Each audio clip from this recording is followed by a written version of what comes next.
The 2023 free agent class is extremely impressive and has a lot of really good depth, and the craziness has already started, only on day 2.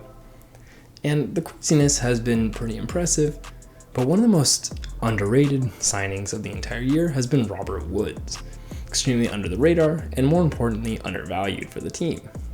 So looking at it, it's incredibly impressive that such a good receiver could go so early in free agency for such a low price, because the wide receiver market this year is not very strong.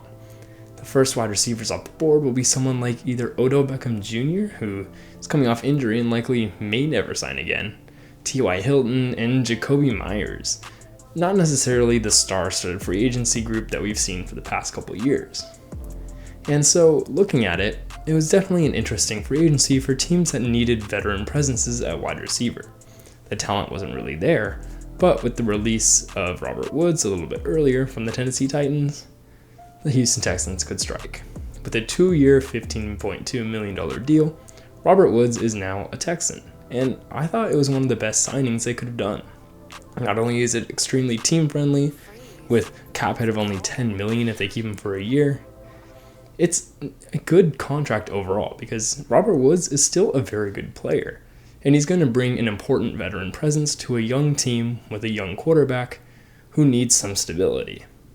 So let's look into it and see how the Texans have slowly built up one of the better young talents at wide receiver, because now they don't have a bad skill group. Dameon Pierce as your running back is naturally very good. Now they have Brandon Cooks and Robert Woods as good veterans who have experience with highly skilled offenses and are going to be able to help whatever young quarterback comes in this year. Not to mention, if John Mechie does make a good recovery from leukemia, which we are all hoping he can, he's also an extremely talented player on the field.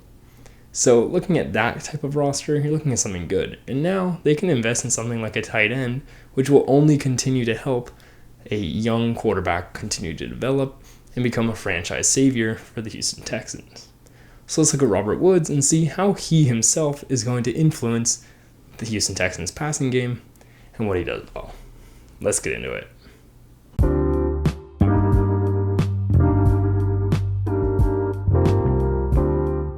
What's up, guys? I'm Tyler Coker, and I'm your host for today's episode of Today with Tyler. I hope you enjoy.